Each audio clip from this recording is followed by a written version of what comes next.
Part भाग 3 आत्मकथा बाबूलाल मालावत की। वीडियो आपको अच्छा लगे तो सब्सक्राइब, लाइक, शेयर और कमेंट भाइयों ज़रूर से करना और सब्सक्राइब भी करना है।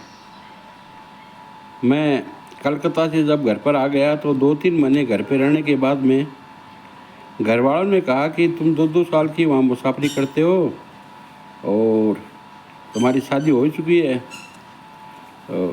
तुम वो कलकत्ता वाली नौकरी छोड़ दो और बम्बई चल जाओ। बम्बई तुम्हारे मामा जी रहते हैं। तो मामा जी के मेरी बुआ की शादी की हुई थी, वैसे मेरी मामी भी थी और बुआ जी भी थी। तो मैं मामा जी के साथ बम्बई चला गया। तो बम्बई से पुणे रोड पर Lonavala Khandala hill station city पड़ता है, तो वहाँ कंस्ट्रक्शन लाइन का उनका काम था। तो मैं उनके पास वहाँ चला गया। तो लोनावड़ा की हरी भरी वादियों में मैं वहाँ 6 महीने रहा। ऊंचे ऊंचे पहाड़, बड़ी हरियाली, अच्छा सुंदर नज़ारा। उसके पास ही खंडाला घाट था, वो भी देखने लायक था।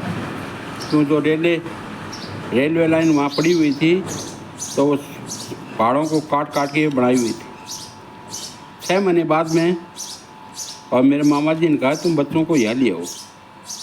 तो मैं वापस घर आ गया और घर आने के बाद मैं बच्चों को लेके और वहाँ से चल पड़ा।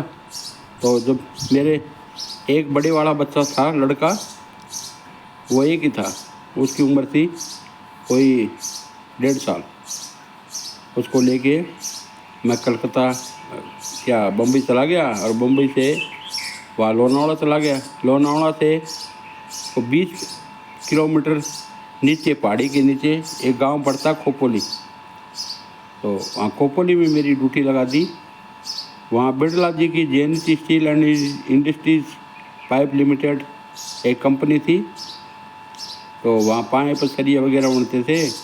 तो वहाँ मेरे ड्यूटी लगा दी। तो हमारा काम था मज़दूरों को और मिस्त्रियों को संभालना, क्योंकि वो बिल्डिंग लाइन का काम था। और वो जो बिल्डिंग पूरी हो जाती तो मैं उसका बिल बना के और कंपनी में दे देता, और कंपनी वाले उसको पास करके, और हमारे सेठ जी जो लोनावड़ा में रहते थे, वही उनका घर था, अनीस बाग नाम करके।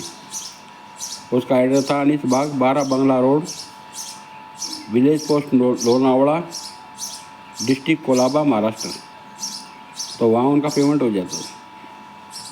तो खोपोली बहुत बढ़िया था। बीचों बीच उसके एक नदी बहती थी और वो जेनेती स्टील पाइप भी वो बहुत बड़ी कंपनी थी, कई दूर में, कई एकड़ में फैली हुई थी। तो मैं बच्चों को लेकर वहाँ पर एक हॉस्पिटल था सरकारी, उसके पास ही मेरे को क्वार्टर दिया गया, वहीं रह गया। 2-3 महीने बाद में अचानक मेरे को एक बीमारी, टाइफाइड, जिसको भाव बोलते हैं, वो बीमारी से मैं उलझ गया। और बीमारी भी ऐसी तकड़ी कि मैं बड़े वाले लड़के को और वहाँ से उठा के ऊपर छत की तरफ फेंकता रहा। तो औरत ने देखा कि भाई ये तो बच्चे को मार देगा। इसी दौरान और मेरी औरत को सरकारी वो हॉस्पिटल था, उसमें बड़े वाली लड़की का जन्म हो गया। 1 महीना मुश्किल से बिताया, क्योंकि मेरी बीमारी तो छूटने का नाम नहीं ले रही थी। 1 महीने बाद में और मेरी बुआ जी घर आ रही थी, उसके साथ ही वो दोनों बच्चों और बच्ची को लेके वापस घर आ गई। मैं 15-20 दिन तो वहाँ रहा। और फिर मेरा मामा जी का लड़का बम्बई के पास एक मुंब्रा सिटी पड़ती है ठाणे डिस्ट्रिक्ट में, उन्होंने मेरे को वहाँ बुला लिया। उनका भी वो कंस्ट्रक्शन लाइन का काम था। तो वहीं कभी थाना, कभी मुंब्रा, कभी पनवेल, कभी कुर्ला, तो उनकी साइडें चल रही थी। अच्छा, उनका भाई साहब का काम था, वो बाबा जी बने हुए थे दीन दुनिया की तालीम देने के लिए। तो उनके साथ हजारों सैकड़ों समर्थक रहते थे। तो काम धंधा तो चलता था कम, और वो अपनी बाबा जी वाला काम करते थे। हर दिन रात को 12-1 बजे घर पे आना। तो उस दौरान कुरला में एक साइड थी, हम कुरला में वहीं रहते थे उस साइड पे। तो स्टेशन बॉम्बे बीटी, जो आजकल छत्रपति शिवाजी के नाम से रेलवे स्टेशन है, और उसी के पास ताज होटल, उसी के पास गेटवे ऑफ इंडिया, और फिर दूसरी साइड नरीमन पॉइंट, जू, विले पार्ले। मैंने खूब कलकत्ता में घूम घूम कर चारों तरफ देखा, स्टेशनों पर भी गया, मेट्रो भी देखी, क्योंकि साइड तो बहुत कम चलती थी और बस मेरा काम था बम्बई घूमने का। आखिर वहीं से भी मैं 2 महीने परेशान होकर और वापस घर आ गया। घर वाले ने पूछा क्या बात हुई, तो मैंने कहा ये बात क्या हुई, पहले तो मैं बीमार हो गया और उसके बाद मैं भाई साहब के पास आ गया तो वहाँ भी मेरा काम जैसा नहीं, इसलिए मैं वापस आ गया।